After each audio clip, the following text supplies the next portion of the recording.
Good morning, Internet. This is the old fat dad. Welcome back to another beautiful day on the Gilbert Nation gun range.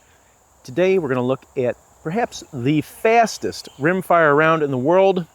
That is the Winchester 17 Super Magnum, and this is a extremely lightweight version going potentially 3,300 feet per second, which is ridiculous for a rimfire round.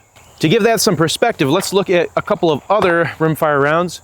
First up, the most common rimfire round in the world. This is a standard 22 LR, that's 22 long rifle round, and it is rated for 1,050 feet per second.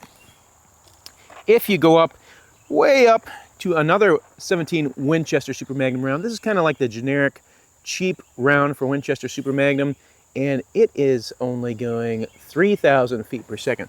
So what we have here potentially, again, is the fastest rimfire round in the world.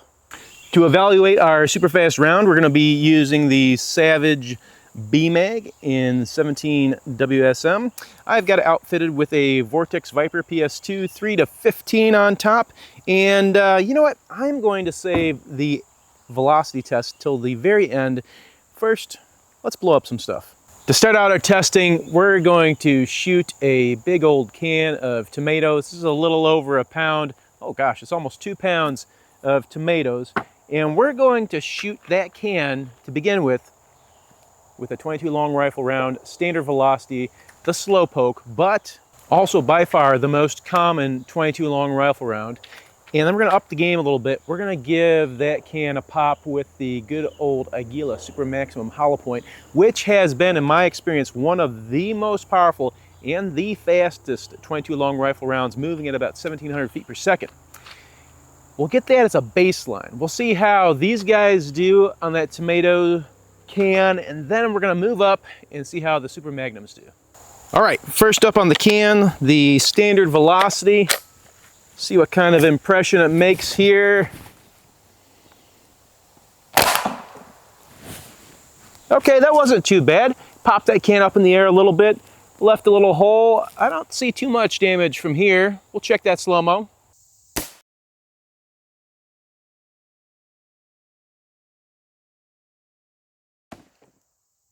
And now for the Aguila Super Maximum.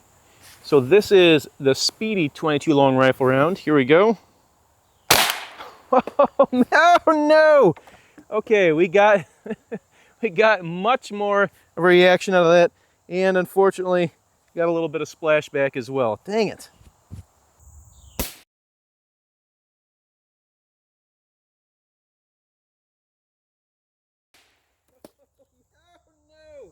All right, as you saw in our slow-mo, the 22 long rifle, the standard velocity, just popped a little hole in the can, but this is the carnage. Oh man, it's dripping everywhere. This is the carnage that was raked upon this can by the Aguila Super Maximum. I can see the little tiny exit right there from the standard velocity, but then the exit from that Aguila Super Maximum, it's so gross, is much, much bigger, much more destruction, obviously, in front, and it bulged the lid and the base of that can out pretty significantly. So that is 22 long rifle. Let's switch over to 17 Super Magnum, and I gotta find a better place to hide because I still got showered with the 22 with tomato juice. Let's try it out. We are gonna start out our 17 WSM testing with the cheaper, heavier, slower round here from American Eagle Federal. And I'm gonna load up one round, and I am going to hide behind my shooting bench here because I feel like this is gonna be an epic mess here. Let's see how it does. Oh, wow!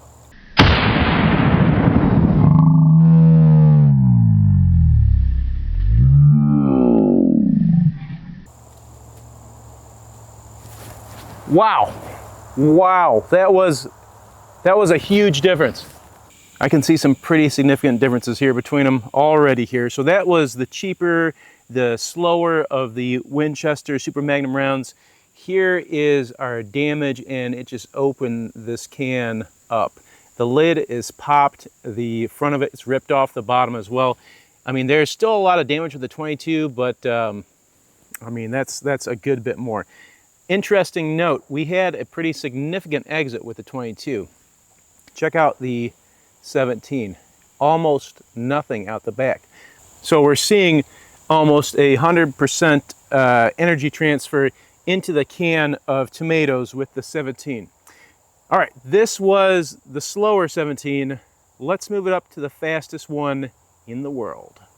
Before we shoot that super fast round, I thought it might be helpful for some of you guys to see all the rounds next to each other. So in the middle with the gray tip is the lead-free all copper lightweight super fast round, and then we have the cheapo red tipped 17 WSM, and then way over here we got our little 22 long rifle. So there's not a noticeable difference between the two 17 rounds besides those tips on them, but you can obviously see that there's a huge difference between 22 long rifle and those 17 WSM rounds. We've got the one round of all copper super fast madness loaded up, ready to go. The tomato can is downfield here, and I am going to try and get out of the way of the spray as much as possible. Get way down in here. Okay, here we go. Fastest rimfire in the world. Oh, golly. Still all over me. Fastest rimfire in the world.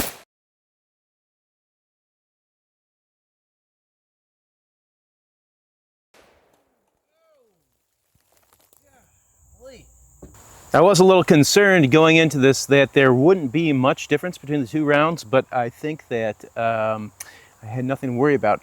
Let me show you the super fast round, fastest in the world, the results on the tomato can.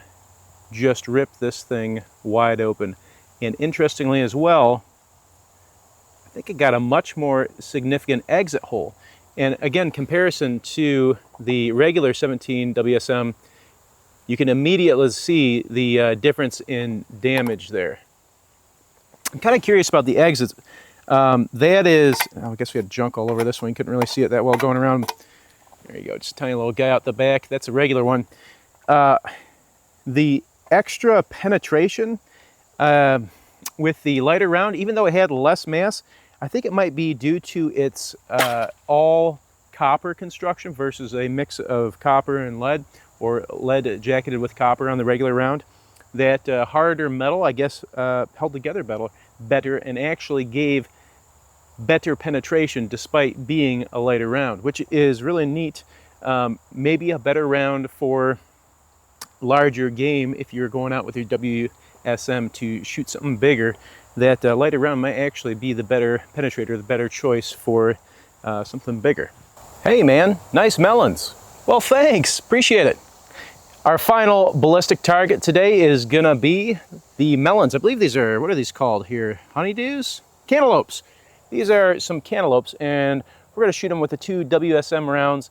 I'm curious to see if there's gonna be a big difference. Usually these types of melons don't produce very dramatic results, but I think maybe with this lightweight round that's probably expanding almost immediately upon hitting, that we might see some pretty interesting results and maybe some significantly different results between the two. I got a feeling the lighter round actually might blow our little melons up a little better.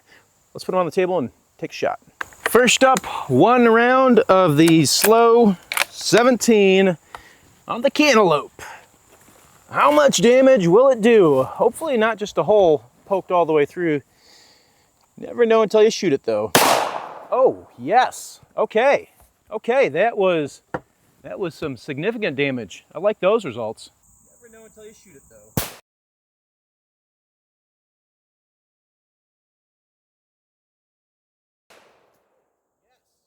I was hoping for some dramatic results, and the 17 did not disappoint.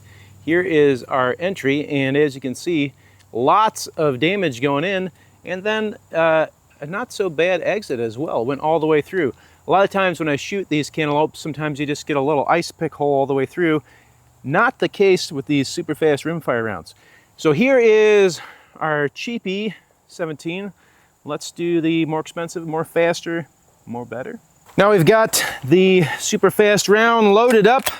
We got our cantaloupe down range. I've changed the angle of the slow-mo a little bit. I've got it more straight on. I hope it doesn't mess up our shot, but I was so impressed with how that first round did. I really want to see if I can catch the initial impact with this one. We'll see how it goes here. Super fast 17 versus El Cantaloupe. Ooh, wow. Wow, okay, again, that was way different than the other one.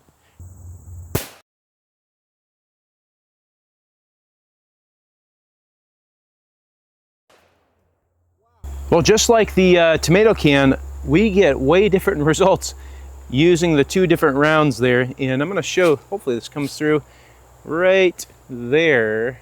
All this is turned into melon mush versus the solid meat. Whoa. So where it hit, the 15 grainer, the speedy round, just annihilated this melon. But how do you describe this impact? It's punching more, I guess, rather than exploding. So just to remind you here, our original 17 kind of just blew the face off of this melon and just poked out the back. But again, that 15 grainer just blew it to pieces. Interesting discovery I just made while cleaning up the melon murder scene. In my hand here, I think I have what's left of our 15 grain super fast round after it went through the melons and it hit a little bit of clay I had back there. And as you can see, it looks like it probably held together pretty well, especially compared to the other round. The jacketed lead round tends to kind of hit and just blow up into tiny little shards. This one kind of held together and that base traveled all the way through, which would explain the differences in penetration, especially on that tomato can.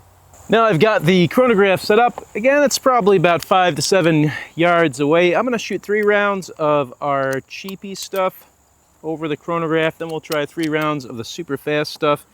We'll see how the numbers shake out here. Curious to see what the velocity difference is gonna be, if there is any velocity difference.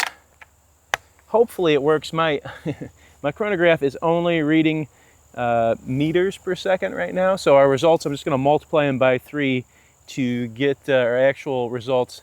I think it might be time for a new chrono here. So let's see if I can do this without shooting the poor chrono. Here we go. First up, 983. Whoa, I think that, oh no, that's right. Gosh, I'm thinking in terms of 22 long rifle, and we are not using 22 long rifle, so that is pretty accurate. Then I'll have to do the math here at the end because I'm not a great mathematician. All right, second round of our, oh gosh, get in there, standard fare 17 WSM. Here we go. 922, again, meters per second, not feet per second. And 914. Okay, so that is our reading from our standard 17 WSM. Let's load up some of these hot boys and see how they do in there. Something to consider if you're thinking about picking up this caliber. I don't know what the status is of ammo, whether it's in production now or will be in the future. I did buy these super fast rounds a week or 2 ago. They were in stock and they look like new production. So it gives me hope for the future here for the 17 WSM. It'd be a shame to lose this round because they don't want to produce it anymore. Enough chatting, let's see how the super fast round does. Here we go, first round of super fast. 1023, so it is definitely faster than the other round. Okay, here comes the next one. 1021, okay, pretty good. I like the velocities are very similar here. Ow! Oh man, almost got a third one and gave me an error. I'm gonna go ahead and throw one more in there just to see if we can catch an accurate reading. I'd like to get that third reading. 1031. Just a quick mental math. No, it's not accurate meters to feet per second here, but that's what, like almost 3,100 feet per second, probably a little bit more. I'll go ahead and do the math for you right here. So this is our accurate readings and accurate velocities. Before our test today, I probably would not have recommended anybody pick up a 17 Winchester Super Magnum rifle for a couple of reasons. First, I wasn't confident that the ammo is going to be produced anymore. Secondly, the rifle selections are very, very small. There was only a couple of manufacturers that made the rifles chambered in that round, and at least a good portion of them were these skinny barreled, really cheap stocked rifles that had a lot of issues. And thirdly, it's kind of a niche round. It's expensive compared to other rimfire rounds, and there's a lot of other rifle rounds kind of in the same lane as the 17 WSM. Having shot this ammo today, though, I'm willing to change my opinion a little bit and say that maybe maybe there is a place for a 17 WSM in your collection, especially if you live in a state like mine where there are some restrictions on cartridges you can shoot in certain areas with certain game at certain times of the day. That limit you only to rimfire rounds. And that's where this round comes in, because it has good penetration. It doesn't just totally explode like the other rounds. And I'm going to post some pictures now, and these are my accuracy results. I didn't film these, it's kind of boring, but this is 50 yards with the rifle we have here today with that super fast 15 gram ammo. And at 50 yards, we are shooting one MOA group. So that's ½ inch in size, and it should translate to some pretty good accuracy out at 100 yards and beyond. So now that we have this round that is potentially in production, cross your fingers hopefully, seems to really give some pretty darn good results, it makes me think that I should change my opinion, that the 17 WSM maybe is something we should start considering again, and especially if you want to go out and hunt the larger side of small game, the medium-ish size game like the hogs, the coyotes, groundhogs, beaver, things like that, where, you know, a good powerful rimfire round, if you're limited to that, or something that just shoots really soft and easy. I mean, there is almost no recoil. I know a lot of people say that and say, oh, the 9's got no recoil, 223's got no recoil. I would challenge them to shoot a 17 WSM next to one of those rounds and really feel what no recoil feels like. And that's all I have for you today. Thanks for watching, and we'll see you next time.